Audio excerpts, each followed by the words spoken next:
تو آپ وہ ساری چیزوں کے جو لیفٹ اوور ہیں تو ان کو جو لیفٹ اوورز ہیں وہ آپ اس میں رکھ لیجیے اور پھر کسی پراپر جگہ پر جا کر آپ اس کو پھینک سکتے ہیں. مطاف میں اور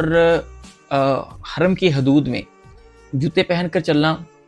لوگ جوتے پہن کے چلتے ہیں، طواف بھی کرتے ہیں، جوتا آپ کا پاک صاف ہو. یقیناً اس میں جو میری چھوٹی سی فہم ہے دین کے متعلق وہ یہ ہے کہ اس میں نماز بھی ادا ہو جاتی ہے. لیکن میں اپنے جذبات کا اظہار کر رہا ہوں کہ اگر کوئی شرعی عذر نہیں ہے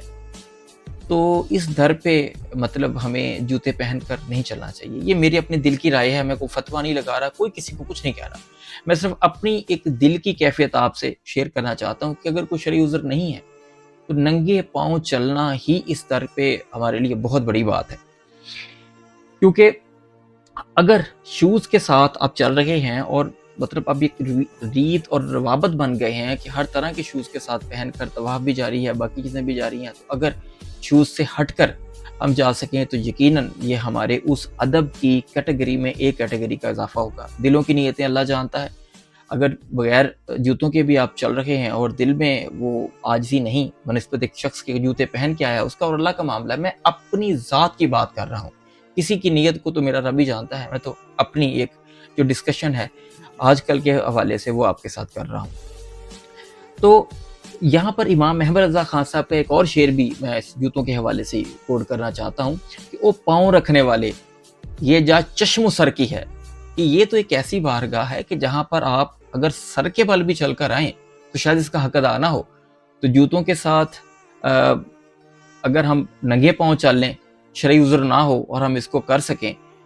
اور عجز و انکساری کا ایک اور ثبوت دیتے ہوئے کہ ہم نے احرام پہنا، کچھ نہیں کیا، پورا کچھ خوشبو نہیں لگائی، تمام اس کی چیزیں پوری کر رہے ہیں، تو اس کو یہ بھی کریں، تو میری نظر میں کہ یہ ایک اور عجز و انکساری میں اللہ کی بارگاہ میں زیرو ہونے میں ایک اور چیز کا اضافہ ہو سکتا ہے. اس کے بعد اب دھکم پیل کو دیکھتے ہیں. دھکم پیل کو آپ روک نہیں سکتے، حرم کی حدود میں اتنا رش ہے، آپ سب کو پتا ہے، آپ سب لوگ جا چکے ہیں. جو نہیں گئے، میری اللہ تعالیٰ کی حضور دعا ہے کہ وہ یقیناً اللہ کی بارگاہ میں اور اللہ کے نبی صلی اللہ علیہ وآلہ وسلم محبوب علیہ السلام کی بارگاہ اقدس میں حاضر ہوں. تو دھکم پیل سے بچنا آلموسٹ امپاسبل ہے اس حدود میں. لیکن دھکم پیل کو سٹارٹ میں نے نہیں کرنا، میں نے کسی اور کو دھکے دے کر اور اپنی اگر مجھے اللہ تعالیٰ نے فزیکل پاور زیادہ دی ہے as compare to other persons کے جو ویک ہیں، ہمارے کچھ دوست احباب جو یقیناً فزیکلی بہت سٹاؤٹ ہیں، تو وہ ہٹا کر سیدھا کعبے کو ٹچ بھی کر سکتے ہیں اور یقیناً اس کا حجر اسود کا بوسہ بھی لے سکتے ہیں. لیکن اس دھکم پیل میں کتنے لوگوں کو آپ نے خود سے دھکے مارے اس ثواب کی نیت سے کہ جا کر کعبے کو ٹچ کر لوں. تو یہ جو اللہ کے بندوں کے ساتھ معاملات ہیں، اس کو پیش نظر کون رکھے گا کہ میں نے اور آپ نہیں رکھنا ہے. تو جب ہمیں دور سے بھی اس حجر اسود کو بوسہ لینے کا وہی ثواب ہے کہ اگر ہم قریب نہیں جا سکے رش کی وجہ سے یا کسی اور عذر سے، تو بجائے کہ میں ادھر دھکم پیل سے اور میں سب کو ڈسٹارٹ کرتا ہوا اس لائن کو توڑتا ہوا، نہ کسی کا خیال کرتے ہوئے اس کعبے کے غلاف کو ٹچ کر کے اللہ کے حضور دعا مانگ کر میں جو کر رہا ہوں، تو میں ایک نکر میں ایک کونے میں کھڑا ہو کر بھی تو اللہ کی بارگاہ میں سر کو جھکا کر یہ ساری دعائیں نہ صرف کر سکتا ہوں بلکہ اشکوں کی برسات کے ساتھ اللہ کی بارگاہ میں اپنے تمام عرضیوں کو پیش کر سکتا ہوں. کیونکہ حرم کی حدود میں داخلہ آپ کا ہونا احرام کی حالت میں یہی وہ سعادت ہے کہ جس پر نثار جان فلاح و ظفر کی ہے. تو یہ ساری باتوں کو آپ سے ڈسکس کرنے کا مقصد یہ تھا کہ ہم جو محسوس کرتے ہیں ایک دوسرے کے ساتھ شیئر کرتے ہیں، اور کچھ باتیں جو اپنی کم علمی میں ہم بھی غلطی سے کر لیتے ہیں تو ہمیں اس کی آگہی ہو اور ہمیں یہ پتہ ہو. ایکچولی یہ ہے کہ اس بارگاہ میں پیش ہونے کا مقصد یہ ہے کہ اللہ رب العزت بادشاہوں کے بادشاہ ہیں، بادشاہ حقیقی ہیں، اور یقیناً تمام تصرف، تمام کائناتیں، تمام پاور صرف اور صرف الفا اینڈ اومیگا صرف اور صرف اللہ تعالیٰ ہی کی ذات اقدس ہے. لیکن اب اللہ کے حضور میں اتنی پاورفل وہ ذات عالیہ ہے